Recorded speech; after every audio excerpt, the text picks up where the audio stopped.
Como José era mimado, gente do céu, que menino chato. Além de dedo duro, ainda se colocava acima das outras pessoas, já sabendo da preferência do pai dele, porque ele não era tão bobo assim, mas isso não levou a um bom resultado. Era uma vez, guarde suas bênçãos para si.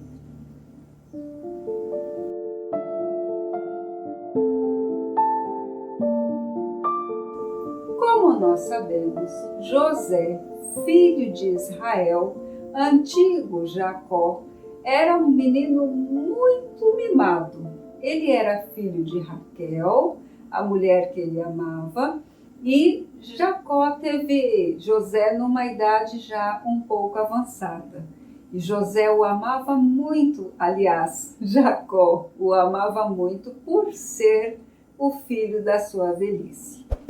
E José não contribuía para ser uma pessoa amada pelas outras pessoas também. Acho que só pelo pai dele.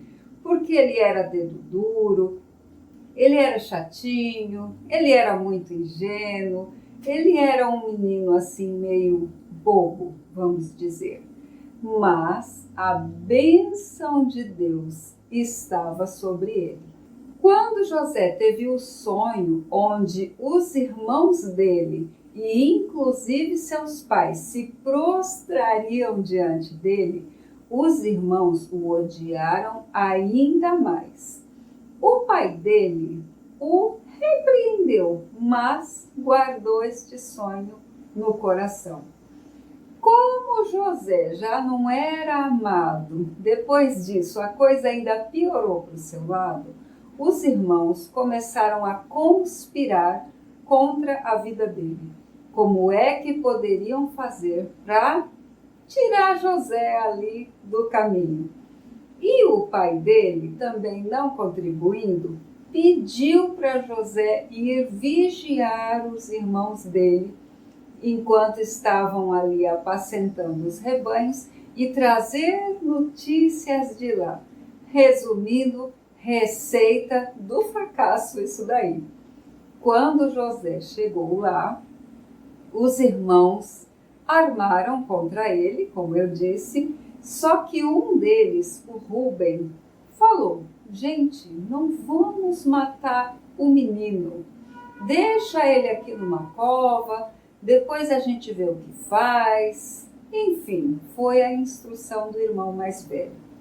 E assim fizeram.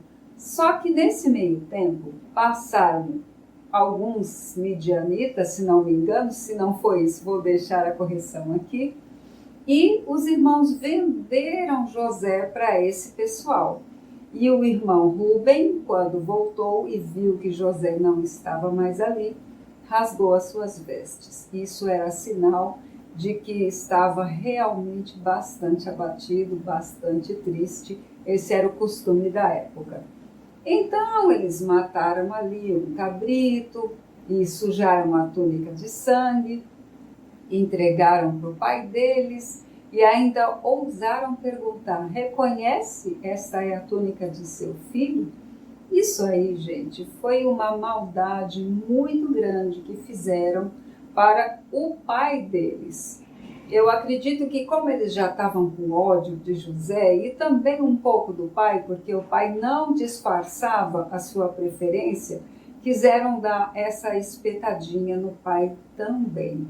E vocês sabem o quanto é ruim, prejudicial não honrar os pais.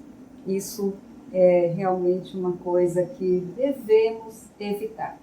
De qualquer forma, Deus sempre esteve com José.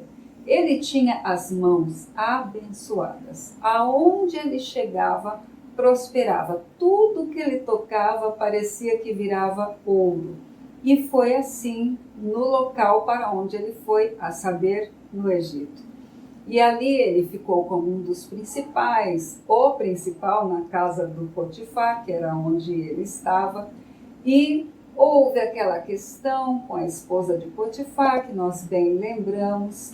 E tem um detalhe interessante nessa história, que José já estava sendo assediado pela esposa do chefe dele. Só que ele não contou para ninguém, acho que realmente deve ter ficado constrangido.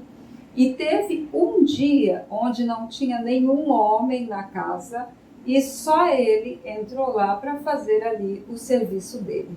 Daí nós vemos o quanto José era ingênuo. Ele não procurava saber se o ambiente estava favorável para ele. Ele simplesmente foi entrando mesmo não tendo ninguém ali e ficando sozinho com uma pessoa que já vinha assediando ele há um tempo. E deu ruim, né? Foi preso, prosperou ali na cadeia, porque Deus sempre o abençoava, e ficou como chefe ali também cuidando dos prisioneiros.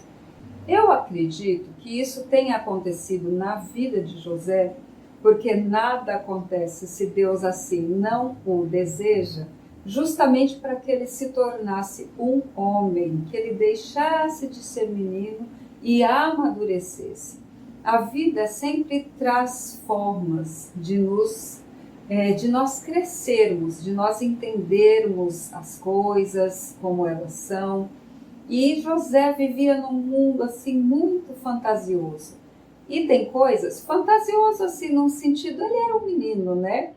E tem coisas que a gente não aprende assim de ouvir falar. Nós precisamos realmente vivenciar aquelas experiências. E por isso todas essas coisas aconteceram com José, para que ele pudesse amadurecer, porque seria nas mãos dele entregue o reino do Egito. Ele só estaria sob Faraó, mas ali por nome, porque quem governaria de fato seria ele.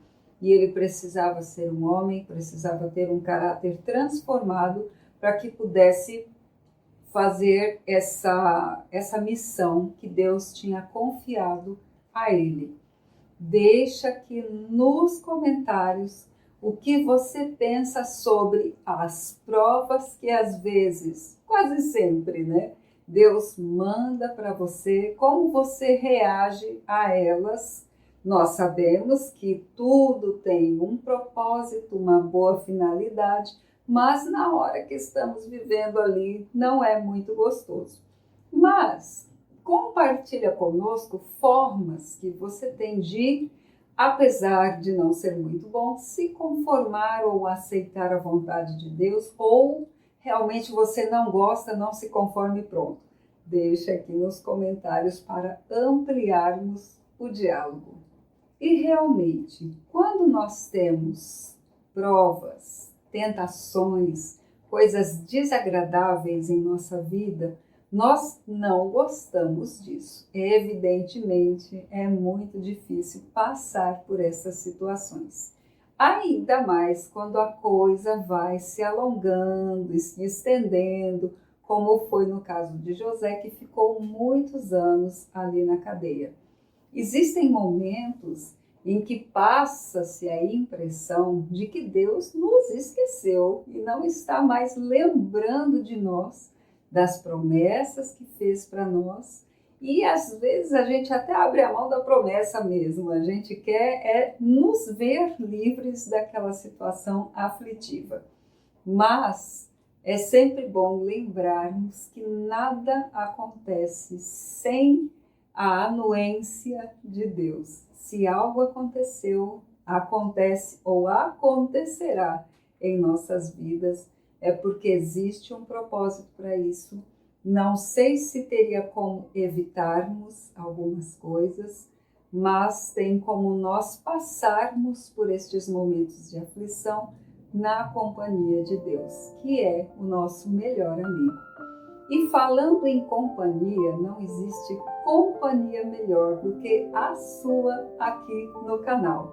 E para sinalizar que você está aí, deixa aqui o seu like neste vídeo, se inscreve neste doce canal e compartilha essa mensagem com as pessoas que você ama.